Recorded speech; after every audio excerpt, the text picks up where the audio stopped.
എന്ന് പറയുന്നത് ശ്രീകൃഷ്ണ ജനനം.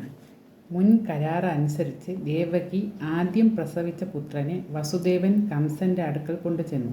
ഇതിനകം കംസൻ്റെ ഹൃദയം കുറേ മൃദുലമായി തീർന്നിരുന്നതിനാൽ ആ അശരീരി പ്രവചനം അനുസരിച്ച് തന്നെ കൊല്ലാൻ ജനിക്കുന്ന 8ാമത്തെ പുത്രനെ കൊണ്ടുവന്നാൽ മതിയെന്നും അതുവരെ പ്രസവിക്കുന്ന സന്താനങ്ങളെയെല്ലാം അവർ തന്നെ വളർത്തിക്കൊള്ളാനും അയാൾ സമ്മതിച്ചു. എന്നാൽ അല്പം കഴിഞ്ഞപ്പോൾ നാരദൻ അവിടെ വന്നു. അദ്ദേഹം കംസൻ്റെ അന്ത്യത്തെക്കുറിച്ച് ഒരിക്കൽ കൂടി പ്രവചിച്ചു. അത് കേട്ടപ്പോൾ കംസൻ വീണ്ടും ക്രൂന്തനായി. പാഞ്ഞു ചെന്ന ആ ശിശുവിനെ കാലിൽ പിടിച്ച് കരിങ്കല്ലടിച്ചു കൊന്നു. എന്നു മാത്രവുമല്ല, ദേവകി വസുദേവന്മാരെ ഇരുമ്പ് ചങ്ങല കൊണ്ട് ബന്ധിച്ച് കാരാഗ്രഹത്തിലടച്ച് സുശക്തമായ കാവലേർപ്പെടുത്തുകയും ചെയ്തു. പിന്നീട് കാലാകാലങ്ങളിൽ ദേവകി പ്രസവിച്ച 6 പുത്രന്മാരെയും കംസൻ വധിച്ചു കളഞ്ഞു. ദേവകി യഥാകാലം 7ാമതും ഗർഭിണിയായി. അത് അനന്തൻ്റെ അവതാരമായിരുന്നു. മഹാവിഷ്ണു മായാദേവിയെ നിയോഗിച്ച് ആ ഗർഭം ആവാഹിച്ചെടുത്ത് വസുദേവൻ്റെ മറ്റൊരു പത്നിയായ രോഹിണിയുടെ ഉദരത്തിലാക്കി. ദേവകിയുടെ ഗർഭം ഛിദ്രിച്ചു പോയെന്നാണ് എല്ലാവരും ധരിച്ചത്. രോഹിണി പ്രസവിച്ച പുത്രന് സംഘർഷണൻ എന്ന് പേരിട്ടു. എങ്കിലും രാമനെന്നും ബലഭദ്രനെന്നും മറ്റുമാണ് അവനെ എല്ലാവരും വിളിച്ചു വന്നത്. അനന്തരം മഹാവിഷ്ണു ദേവകിയുടെ 8ാമത്തെ പുത്രനായി ഗർഭസ്ഥിതനായി.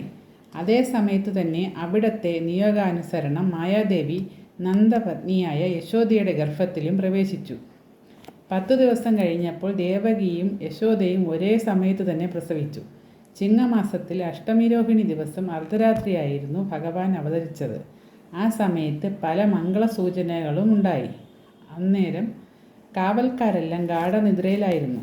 ജനിച്ച ഉടനെ ഭഗവാൻ തൻ്റെ ശംഖചക്ര ഗദാപത്മങ്ങളോടും കൗസ്തുഭ ഭഗീടാരാധ്യ ഭരണവിഭൂഷണങ്ങളോടു കൂടിയ ദിവ്യരൂപം പ്രദർശിപ്പിച്ച് ദേവകി വസുദേവന്മാരെ അനുഗ്രഹിച്ചു.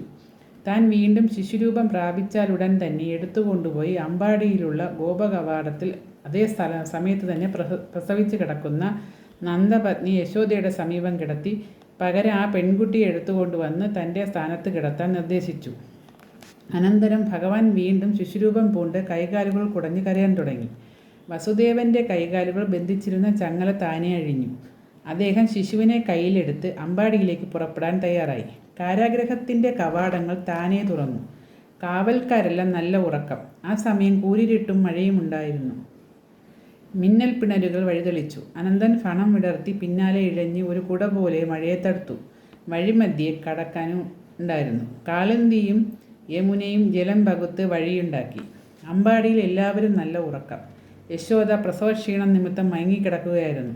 യശോദ പ്രസവിച്ചത് ആൺകുട്ടിയാണോ പെൺകുട്ടിയാണോ എന്ന് പോലും ആരും അറിഞ്ഞിരുന്നില്ല. വസുദേവൻ ആൺകുട്ടിയെ യശോദയുടെ അരികിൽ കിടത്തിയിട്ട് പെൺകുട്ടിയെ എടുത്തുകൊണ്ട് മടങ്ങിപ്പോന്നു.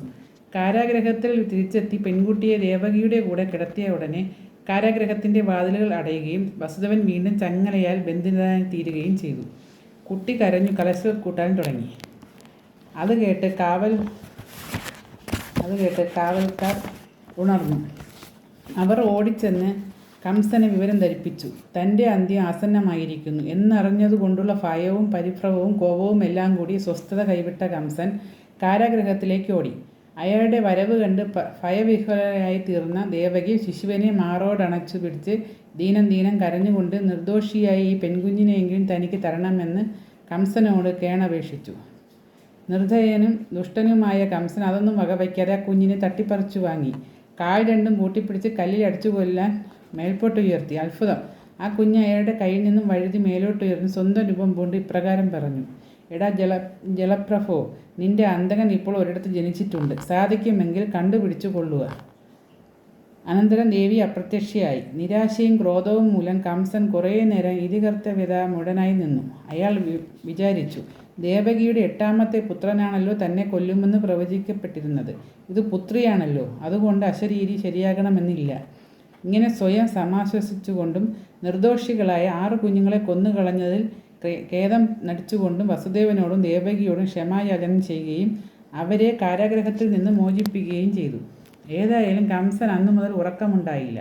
നിന്റെ അന്തകൻ ഇപ്പോൾ ഒരിടത്ത് ജനിച്ചിട്ടുണ്ട് എന്ന് ദേവി അരുളി ചെയ്തത് കേട്ടപ്പോൾ മുതൽ അയാൾക്ക് പരിഭ്രമമായി. എങ്ങനെയെങ്കിലും ആ ശിശുവിനെ കണ്ടുപിടിച്ച് കൊല്ലണമെന്ന് കംസൻ തീർച്ചപ്പെടുത്തി.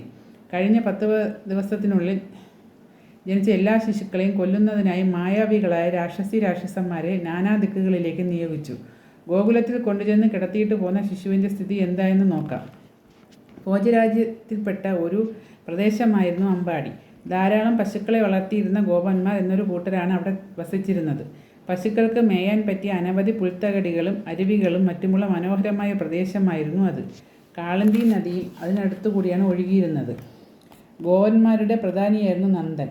നന്ദൻ്റെ പത്നിയായ യശോദ അതിതേജസ്വിയായ ഒരു ആൺകുട്ടിയെ പ്രസവിച്ചു എന്നറിഞ്ഞപ്പോൾ ഗോകുലവാസികളെല്ലാം വളരെ സന്തോഷിച്ചു. വളരെ ദിവസം നീണ്ടുനിന്ന ഒരു മഹോത്സവം തന്നെ ഗോകുലത്തിൽ ആഘോഷിക്കപ്പെട്ടു. ആ കുട്ടിക്ക് കൃഷ്ണൻ എന്ന് നാമകരണം ചെയ്തു. വസുദേവനും രോഹിണിയിൽ ജനിച്ച ബാലഭദ്രനും അമ്പാടിയിൽ കൃഷ്ണനോടൊപ്പം വളർന്നു.